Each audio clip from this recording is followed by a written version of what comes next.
British agriculture is one of the great success stories of the last 40 years.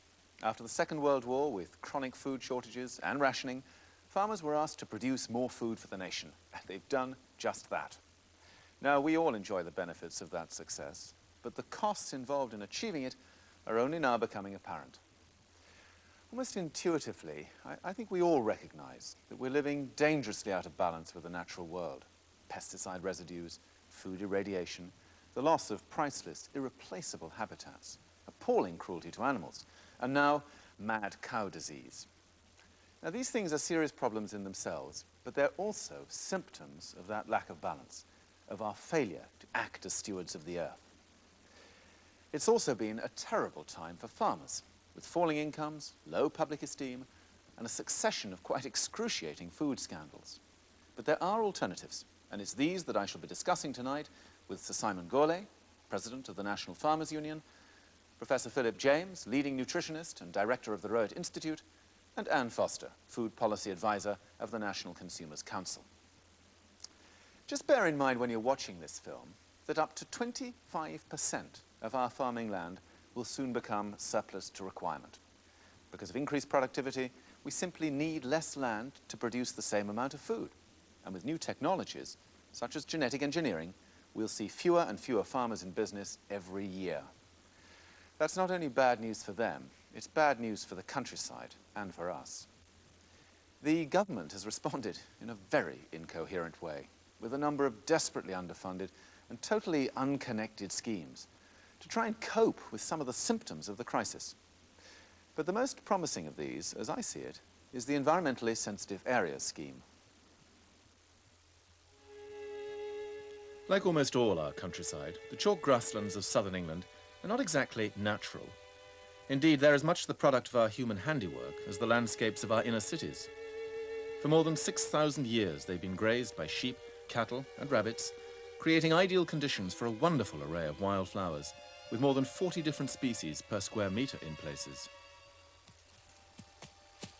Farming methods remained largely unchanged until the 1940s, but the post-war drive to produce more food changed all that forever.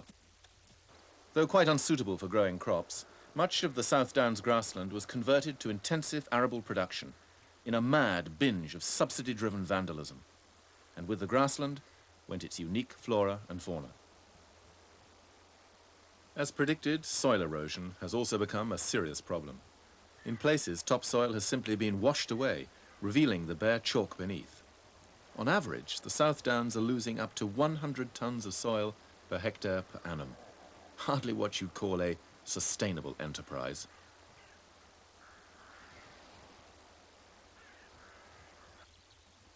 In the nick of time, a large part of the Downs was declared an environmentally sensitive area, or ESA, in 1987. Now, this is a small, voluntary scheme set up by the government to encourage farmers to go a little greener. Dick Passmore was amongst the first farmers to get on board. The farm's 1,000 acres. We were growing 650 acres of corn, and the farm basically is a hill farm, rather steep in many places, and fairly expensive to grow corn on in the way of machinery. So the ESA came along. It looked like a good option at the time, and I still think it probably is. So we took it. We're now down to 250 acres of corn, and we've got over 350 acres now into ESA. ESAs are the last chance we've got of protecting fragile parts of the British countryside, like the South Downs. Here there are two options, or tiers, open to the farmer. Tier 1 is old pasture, which hasn't been ploughed up. On that 5 acres, we've counted 120 different wildflowers growing. And if we put fertiliser on it, obviously we would lose the bulk of these wildflowers. Tier 2 is all arable ground, and we're converting it back to grass, which we can then graze with sheep and cattle. That basically is how it works. Now, that is a 5-year contract, so we can't plough it up again for another 5 years. We can't put any fertiliser on it for 5 years, and we can't put any chemicals on it for 5 years. we've been very pleased with the way in which it's operated, especially on the South Downs. It's achieved a great deal very quickly, much better than, in fact, any other means has been able to achieve. In essence, what it's done is protected all the remaining bits of chalk grassland that we had left on the South Downs and has brought a very large area of land back to grass from arable. It also, I think, has protected a number of other features on the Downs, the landscape and to some extent the archaeology. And farmers have generally taken it up pretty well. It's achieved most of its targets. I think that some farmers probably aren't fully aware of the philosophy behind the ESA, but nonetheless they've seen it as a way of making some money. I think if we could perhaps give them a little bit more information and encouragement in future, then we could improve the system. No one would deny there are still problems with ESAs. They're underfunded, they're bureaucratic to manage, and they're weak on important environmental criteria. But they're still a damn sight better than MAF's other policy thrust in this area, which is called set-aside. Now, set-aside means paying farmers to take their land out of production altogether for up to 5 years. There are no environmental benefits associated with this whatsoever. Whilst being paid for doing literally nothing on one part of the farm, it makes sense for a farmer to intensify production elsewhere in order to make up for any loss of income. We end up, quite literally, with the worst of both worlds. If one's policy is both to reduce surpluses and to protect the countryside, then it has to make sense to farm the whole acreage less intensively, in an environmentally sensitive way. We're in a commercial world, and the main external factors are if fertilisers get too dear, the price of corn doesn't go up, and it becomes uneconomic, then it becomes an attractive alternative. And that's really why a lot of us are taking it up now and could become more so. There were originally 310 sites put forward as environmentally sensitive areas. The Ministry plumped for just 19, covering a minute proportion of the United Kingdom's farming land. Scratching the surface of the problem would be a generous assessment. We've ended up with a few green ghettos within an intensively farmed factory floor. Now, this path marks the border of the South Downs environmentally sensitive area. Everything on my left falls within it, and the farmer is paid in order to adopt environmentally friendly methods. Everything on my right falls just beyond it, and the farmer receives no such encouragement. Crazy. Now, the obvious answer is gradually to extend the ESA scheme until it covers the whole country. That would, it's true, cost many millions of pounds, but nothing in comparison to the 1.5 billion that is used every year to promote the wrong kind of farming. That inefficient use of subsidy has got the farmer into the mess they're in today. The right kind of subsidy is necessary to help get them out of it. Only then will the farmer be encouraged to adopt environmentally sensitive methods, and only then will the British countryside be adequately protected. It's perfectly possible, with sensitive management, to integrate the business of food production with a need to act as stewards of the land. There's no reason why the South Downs shouldn't be sustaining farmers for the next 5,000 or 6,000 years at least.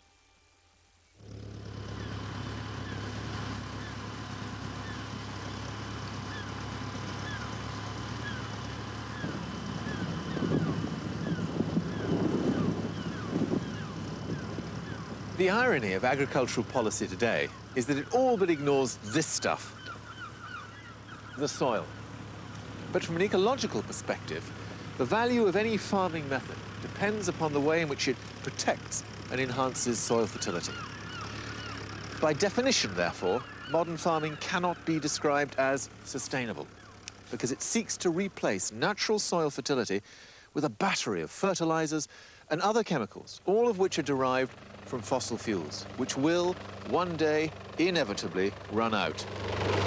Worse yet, modern farming treats the soil as some kind of mineral reserve to be mined as intensively as possible. That kind of farming is only as sustainable as the soil is deep, unless you're farming organically. Organic farming is a term which is commonly used. I prefer to use the word sustainable farming, because that really is what it's all about. I believe that modern conventional farming is more akin to exploitation than it is to farming itself. Because in my book, farming is rotations and sustainability. We, for instance, have an 8-year rotation on our farm here at Rushall. 4 years of grass and 4 years are in corn, cash crops. And the grass is utilized by the cattle, the sheep, and the horses. And during those 3 years of grass, the fertility is built up to enable us to grow the corn. Now, I know the conventional farmers can grow continuous corn every year, but to do that, they depend entirely on very high inputs of chemicals. Well, on an organic farm, on sustainable systems, that can't be done. So you have to build up the fertility in another way, and we do it by means of grass and animals. If the soil is fertile enough for crops, then it's obviously fertile enough for weeds. But without pesticides, how do you stop these swamping the crops? What we have to do is to prepare the ground for planting some 10 days or a fortnight before we want to plant it, particularly in the autumn time. The weed seeds in the top 2 inches of the soil will germinate. And then the mechanical action of the drill and the harrows which follow effectively destroy them. I won't say it destroys every weed, but we can get very clean crops by using that method. The amount of pests that we get attacking our crops, it diminishes noticeably from year to year. But overall, I think we have what I like to call a systems approach to pest and disease control. It's not a question of waiting till you get a problem and then responding in terms of applying a cure from a can. You have to start a long way back from that point and really look at your whole system of management of your farm. If you look at a farm as being an agricultural ecosystem, there are very, very important interrelationships between the plants and the insects and the crops in that ecosystem. So we deliberately encourage habitat for beneficial insects, and they are incredibly effective. They really do keep the pest numbers down, and a lot of people are actually surprised when they see how clean our crops are. Some years we can have very, very good yields that are comparable or even exceed expected conventional yields. One of the criticisms that often gets thrown at us as organic producers is, oh well, if we stop using pesticides, Britain would starve. Now, I've actually seen what we can produce without pesticides, and I don't have any worries about being able to produce good quantities of nourishing and healthy food without pesticides. But I think there are implications for the sort of diet, perhaps, that we eat if there was a massive change to organic methods. But what about the high prices charged for organic produce? People can understand a few pennies more, but when you start talking about markups of 200 and 300%, which is what we see on the supermarket shelves, then questions have to be raised about what the breakdown is of that markup and where the money is going. And I can assure you that a lot of the money isn't coming back to the growers and the producers. Organic produce currently accounts for about 1% of the market, and most of that's imported.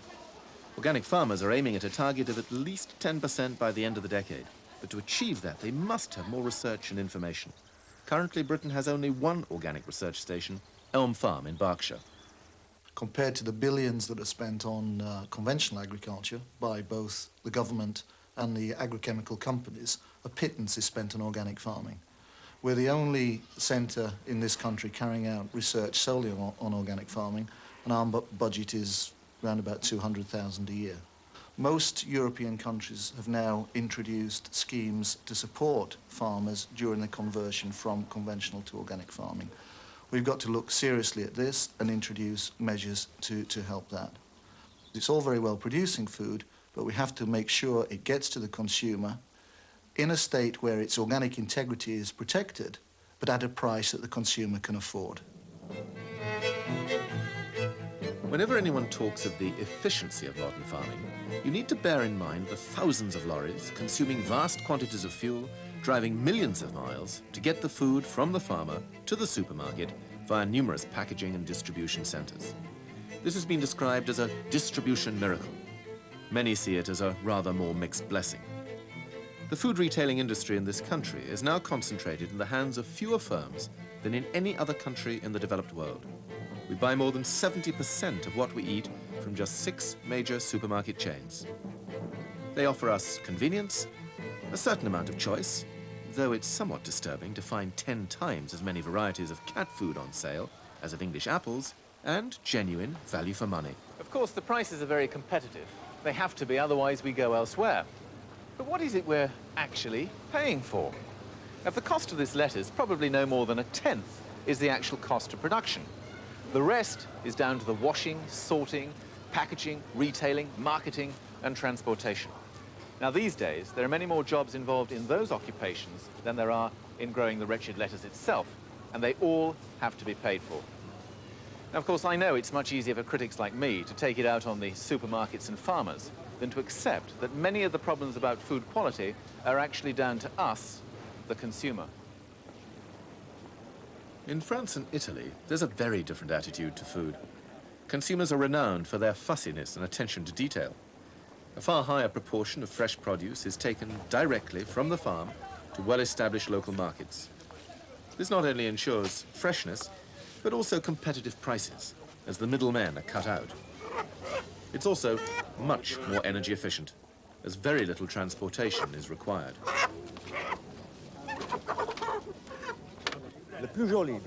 I find such a cornucopia of fresh and varied produce positively mouth-watering. And perhaps the key to the success of this system is that there is instant customer feedback.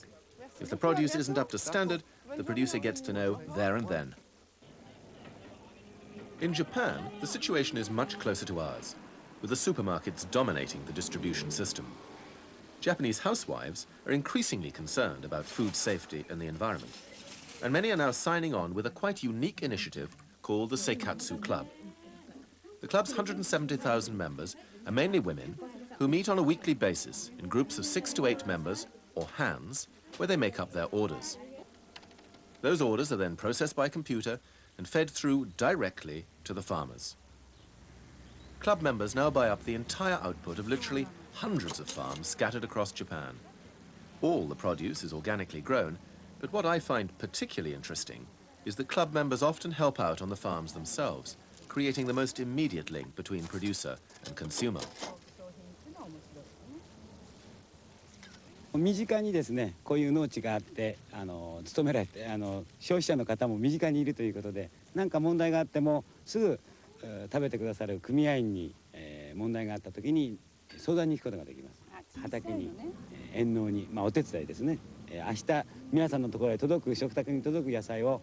それはもう取ってすぐの配達っていうことですから、市場に出るよりも鮮度もいいし、農薬っていう点でも生産者との話し合いの中でできてますから、そういう点でも安心して大いに食べてます。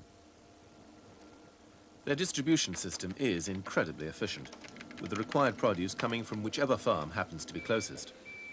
The club also has its own manufacturing enterprise, producing processed goods and other household items, all of which are produced in an environmentally friendly manner. It's the club members themselves who run all the club's different activities.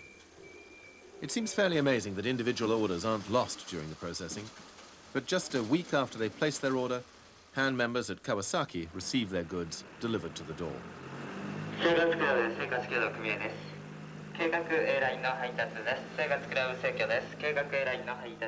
It's clear that the club means a lot more to local members than access to fresh, organic food. まず最初は非常に安全な食べ物が欲しかったっていうことですね。それとあと便宜上のことを言いますと子供が小さかったもんですからやはり買い物に行くのが大変だったです。それでここまで来てくださるっていうことで随分助かりました。はい、はい、それからパイン缶が1、はい、はい、それからトマトピューレが2、はい、ほうじ茶1。一番肝心なことは現在の環境が汚染されていっている理由の一つに消費者における責任というものがあります。つまり自分だけが便利で簡単でそして自分だけが良ければいいというこの消費態度が一つあります。またそういう消費態度に向けてそれをくすぐるような販売政策生産政策が取られております。今日は大変な消費社会ですから消費者がそうした点についてきちっとした意思一致をしてそして生産に対してものを言っていくならば大きな点で環境に対して私どもは役立つことができるというふうに思っています。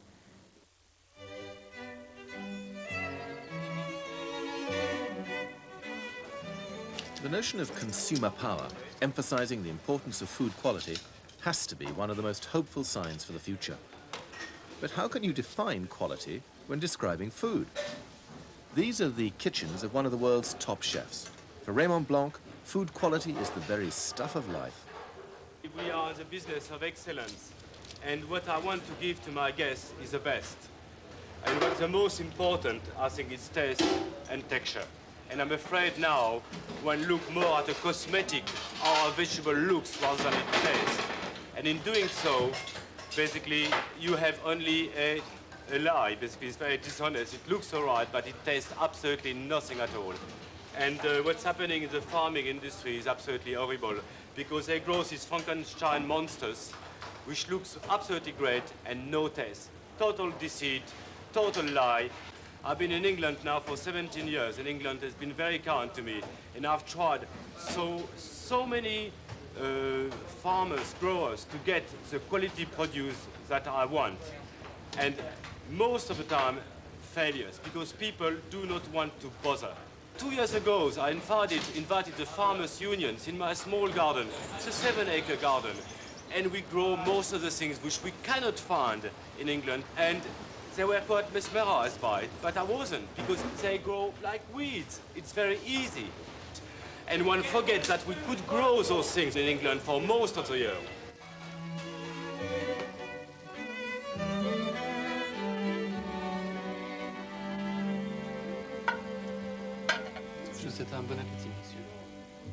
You don't have to be French, nor a brilliant cook, nor particularly wealthy to care about food quality. The principle is the same whether we're cooking for ourselves at home or eating out. The more stages the basic raw material has to go through before it ends on our plate, the less tasty and the less nutritious the food is going to be. But these days, the emphasis is all on convenience, on quick chill, highly processed, highly standardized foods, and quality goes out the window. Quality may go out the window, but profits don't. As a general rule of thumb, the more processing that's involved, the greater the opportunity for manufacturers to add cash value to the product, regardless of its nutritional value or environmental value. One of my childhood favorites, fish fingers, sum up this business of added value. They're cheap, convenient, and reasonably nutritious, a firm favorite with kids and busy parents. But the real cost only becomes apparent when you compare them with what we tend to think of as a luxury food, such as fresh salmon, which actually works out cheaper pound for pound. We really have to change our ideas on food quality in Britain. From the nutritional health standpoint, we've got it all wrong. We're eating far too much fat, far too much sugar, too much salt, and not enough of those foods that give us an appropriate intake of fibre. Now, if you say, why is this? Well, we've actually had our whole understanding of food processing completely out of line, and our agricultural policy is completely wrong. We are producing on the farm far too much fat. The consumer doesn't want it, and that excess fat is going to food products in the food processing industry. It is no wonder that all these hidden sources of fat, sugar, and salt create a huge problem. We have to now ask the question, how do we change agriculture so that it produces what is good for people from a health standpoint, tastes good, and actually provides the nutrients that we need?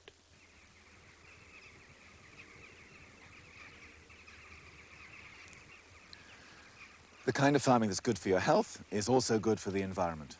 Fewer chemicals, smaller mixed farms, more fresh fruit and veg, and better quality meat.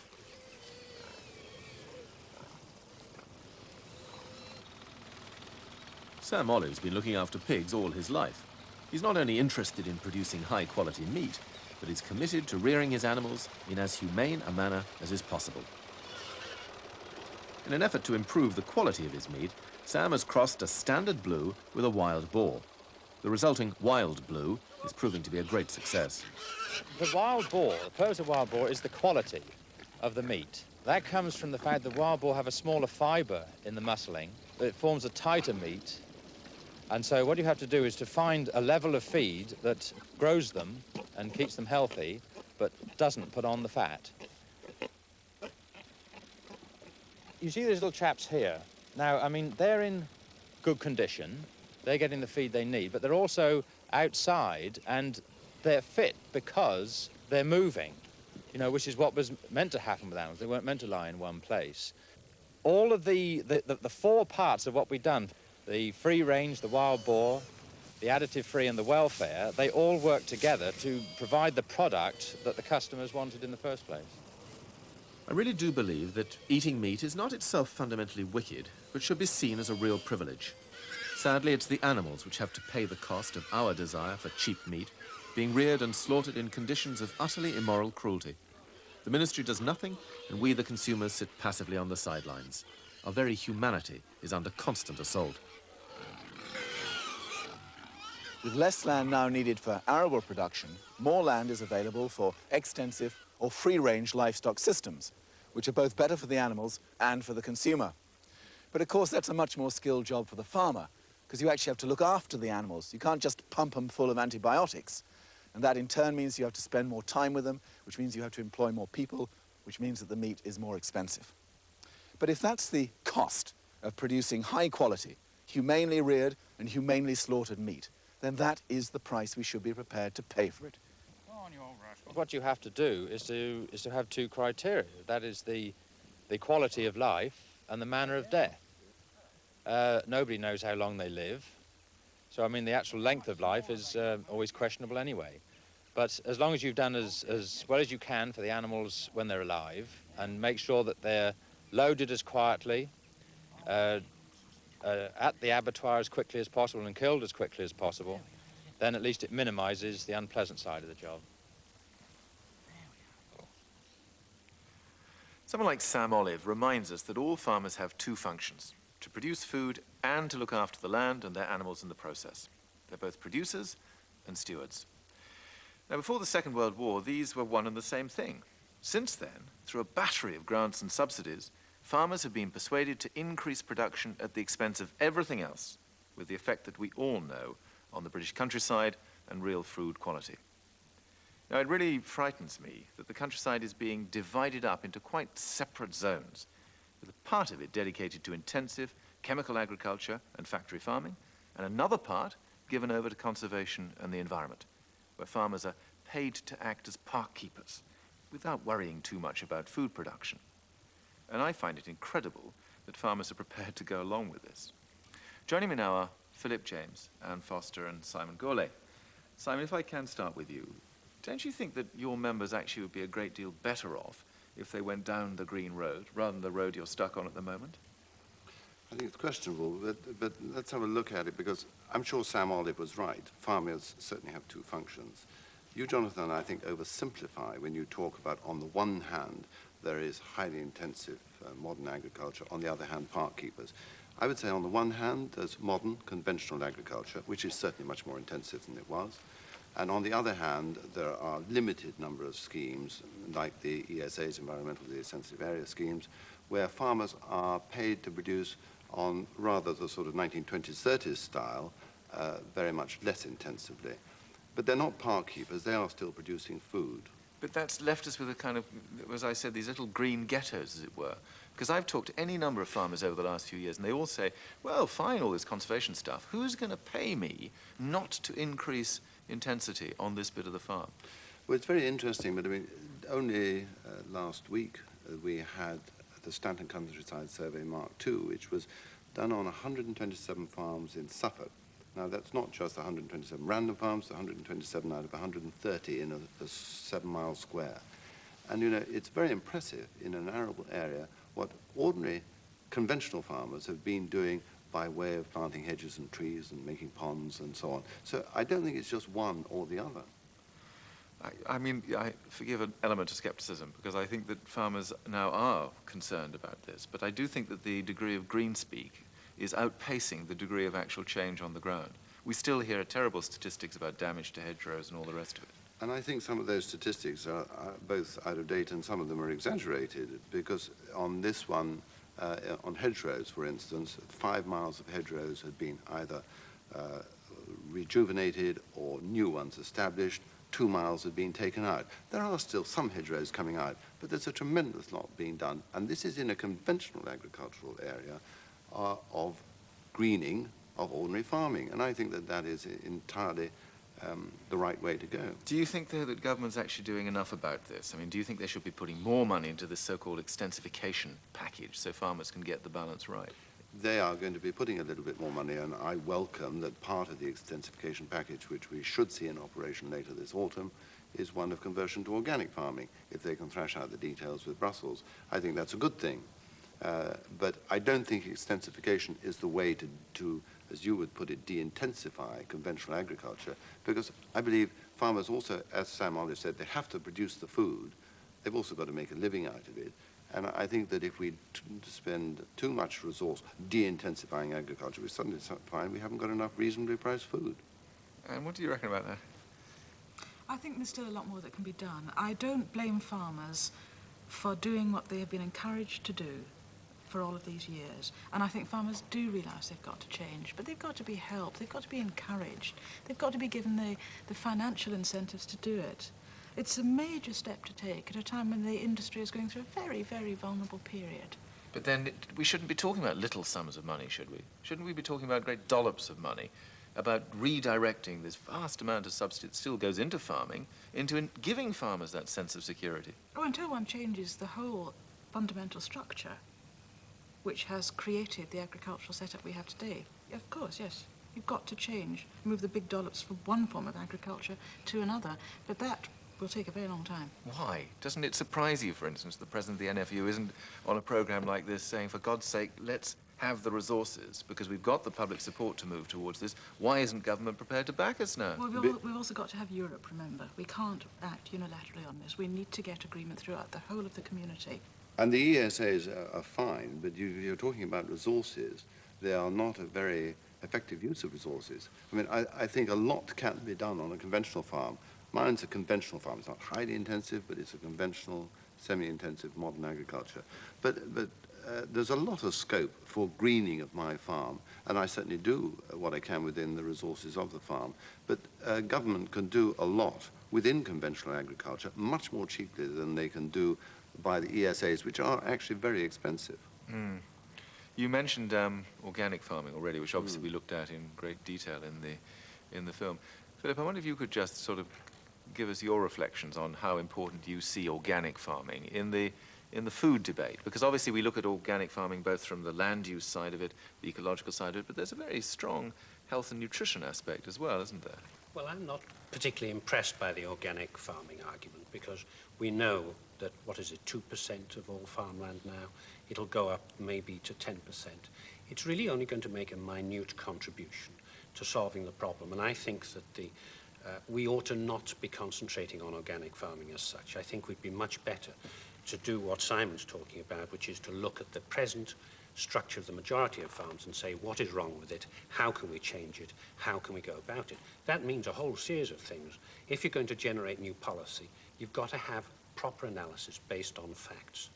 And at the moment, if you're going to tie in the economics of agriculture with concepts of quality food, which I tend to think of as nutritional quality, then in fact you've got a real conundrum which we haven't begun to sort out. But 10% for organic is hardly tiny, and that may be 10% by the end of the century. What I'm worried about is the other 90%, you see. Sure, but that's another thing for us to consider as well. All right, but I think that why not tackle the 90% and give that at least as much emphasis as is now being given, superficially, I agree, to organic farming. Because you're going to need the 90%. The world's population is still expanding. And although we want to improve agricultural production in those areas of the country, of the world where there's still any subsistence levels of nutrition, we want to improve them there.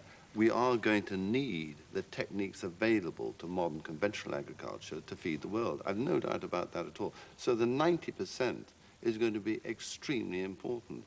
And I believe that we do need measures to green the 90%. But do I gather from that both of you think that organic could never cater for 100% of the food needs of this country? Only with a very significant change in the diet. It could of what probably kind? Then. Well, I think that meat would have to go. Isn't this better for diet?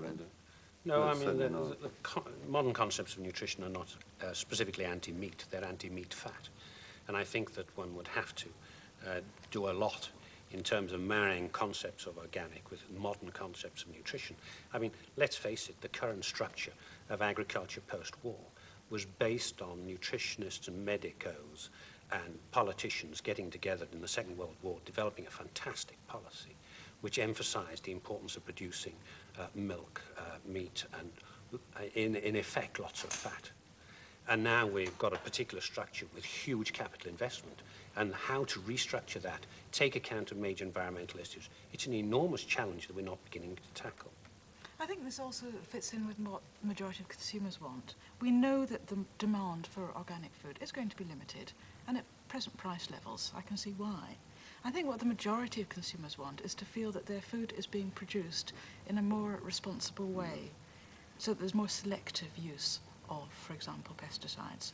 I think they would like to feel that this responsibility is taking place, and it doesn't necessarily mean they have to go and buy organic. It means that they are just more comfortable with the methods of production of their I'm sure that's the way things are going to go. We're going to see more greening, not only countryside greening of conventional farms, but more greening of conventional farming. You're already seeing it with the word traditional coming into some of the major supermarkets. Traditional means that, for instance, the pigs are kept outside. They're still fed conventionally, but they're kept outside. They're still fairly intensive, but they are kept to a certain standard, they're fed to a certain standard, certain things excluded from the diet, they're medicated to a certain standard, and the slaughterhouse procedures and curing procedures are to a certain standard. They are greener, but it's a long, long, long way from organic. Consumer concerns have changed. I mean, the consumers used to care about quantity and price. Those days are quite a long way behind now. Then I'm much more concerned about processes. How were the animals reared? Indeed, well, I'm delighted about that, obviously, because that's very much what we would be trying to advocate. But the use of the word traditional doesn't fill me with much joy. I mean, you can use that word for anything. You can have a traditional battery farm, as far as I know. And I fear that the consumer won't be quite as persuaded as you seem to think they're going to be, merely because you stick the word traditional on it. They're very confused. They'll want to know what clear traditional labeling. means. I mean, no more farmers, consumers impressed these days by farm fresh. No, because you see quite farm rightly. fresh going down the road, and it means absolutely nothing at all. It's got to be linked with a certain standard. But clearly, there are certain of the supermarkets, for instance, one in particular that is using the word traditional, and it's quite clearly linked to certain standards which are there for the consumer to see. I must say, I do have enormous concern about the use of the words traditional and natural, and the kind of health and nutrition claims that we're seeing. And Simon's right, they've got to be backed by a standard. That's what's very good about the labelling of organic produce. It is backed by a standard which everyone has agreed.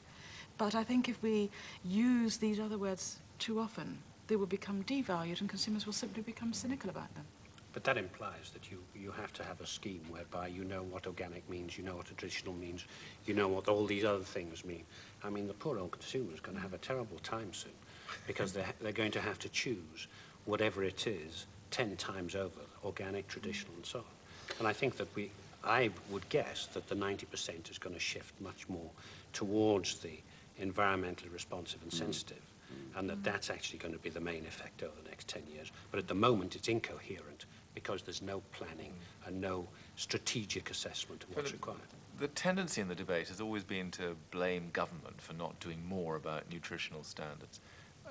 Do you think that's all there is to it? I mean, how much do you actually think the consumer needs to put the pressure on the producer to ensure higher nutritional standards? Well, I think that the consumer has put pressure on the producer, and if you look at the astonishing changes in pig rearing over the last 10 years, then you see its effects.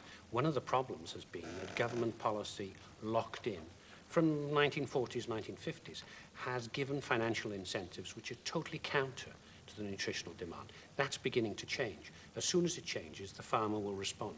And that's the problem. We have an incoherent approach to what is obviously a major problem.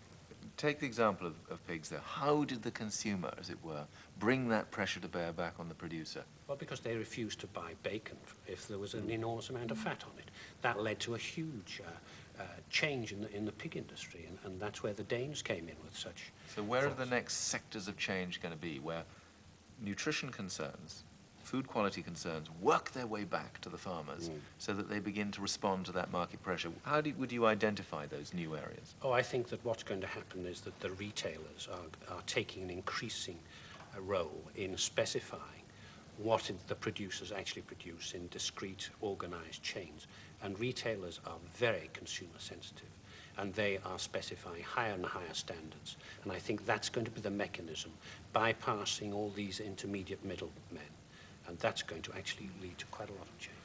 But just bypassing the middlemen, presumably that means more money coming back to the farmer, which seems to me to be pretty critical to anything that's going to happen in the 90s. Well, clearly, farming is a business, and no business can go on indefinitely unless it's making money. There's nothing evil about making a profit, and farmers have got to try and make a profit to service their business. Only actually, if they're making a reasonable profit, like any other business, can they invest in the sort of equipment necessary to de-intensify or whatever the case may be. If you want different standards of pig husbandry, if the consumer wants different standards of flock husbandry for poultry, then it requires investment. It can only be done by a business that's making money. And I think that the leading retailers recognize this, and they are, as Philip says, they are the very effective policemen between the primary producer and the consumer. Can I just put you on the spot for a moment? Do you actually think that this reconciliation between food production and proper management of the land can be catered for purely by market forces? No. When you take farming, as in the European community, still about 9 million individual businesses, I think there has to be an overall framework, and it isn't going to be a market forces framework if we're going to see a sensible evolution of structure and of greening of the countryside. It's got to be market-led, it's got to be market-driven, and it can be, because when consumers do have choice, they will often choose the products which they believe to meet their nutritional needs more adequately. For example, they've had the choice in skimmed milk and full-fat milk. They've had choice between wholemeal bread and white bread, and there are clear trends. But when the consumers lead the market, it's then got to be followed up by the changes in the structure, not lumbering along years behind. That's the problem. We're always trying to catch up. Preferably anticipating it.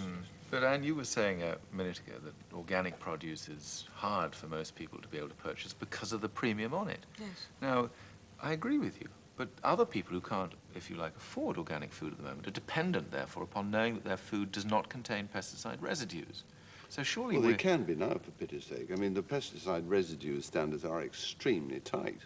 Yes. So that everybody knows that food from conventional agriculture conforms to those standards. Everybody has been told that. And let's face it, there have been some cases where organic food has got extremely high levels of certain, what you might describe as chemicals in. But what I'm saying is that a market-led system cannot necessarily ensure that you get these higher standards benefiting everybody. And surely concerns about the countryside, for instance, are very hard to represent in the market. How do I go along and put my money on the table for a beautiful view or the maintenance of wetlands? Where do I put my money for that? I think you're being too idealistic in your argument. Consumers can achieve enormous changes. They did, for example, with the use of additives. They can continue to do that. What they can't do is look at an individual fruit or vegetable and see whether or not it's got pesticides. Of course they can't. They can't detect residue levels. What they've got to do is have faith in the systems which are controlling applications such as that. Now, if they don't have faith in the systems, that's where the problems lie. So, yeah, it is sometimes quite hard to have faith in the systems, isn't it, when you're dealing with the Ministry of Agriculture? I mean, let's be honest, they hardly seem to conjure up an immense amount of confidence amongst people. None of you so far have, as it were, put the boot in on the Ministry of Agriculture. Maybe you've all got good reasons not to do so, but it does seem to me they're at the heart of many of our problems. It's actually the Ministry of Agriculture, Fisheries and Food, to give it its full title. And I see absolutely no conflict in that. I mean, it is suggested and has been over the last couple of years that it's quite incompatible that a Minister of Agriculture can also be a Minister of Food and vice versa.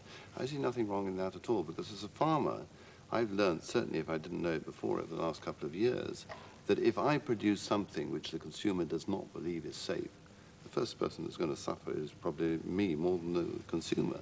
And so there is no inherent conflict. Where there is a conflict and where the government doesn't get its act together is, and where also, if you think of the notion of a food safety agency that's totally separate from government and totally separate from the ministry, is that you're still going to need government departments to maintain standards and to coordinate act on those things. You need the Department of Health, you need the Department of the Environment, and so on. Mm. You've been fairly critical about some of the restructuring of the more changes within the Ministry of Agriculture. Are you happy with the structure we've got at the moment? Not entirely, no. I think there has been a tremendous loss of confidence in the ability of the Ministry of Agriculture, Fisheries and Food to maintain the standards that consumers accept. There have been a series of problems now over the past 2-3 years which have simply shaken this fundamental confidence. I actually agree with Simon that the perception that the ministry was there to promote the producer interest only is perhaps a mistaken one, because I think we're seeing more and more now that in fact the tremendous common ground between the producer interest and the consumer interest. But I still think there are some fundamental problems. I mean, the first is the division of responsibility for food safety between the Ministry of Agriculture and the Department of Health. And it's a nonsensical division. It's a big problem, though. I would agree that if you keep the producers and the food processors and the consumer interest all together, that in theory is fine. What we've got to see is a cultural change in MAF, in my opinion, such that it's overt that, in fact, the consumer's interest is coming first. It's said so. Why don't the consumers believe it? MAF has got to do enough for the consumers actually to be absolutely convinced that their interest is coming first. I think it's only appropriate that a discussion like this is going to bring it back to the Ministry of Agriculture, Fisheries and Food, but I think that's all we've got time for tonight. Simon, Anne and Philip, thank you very much.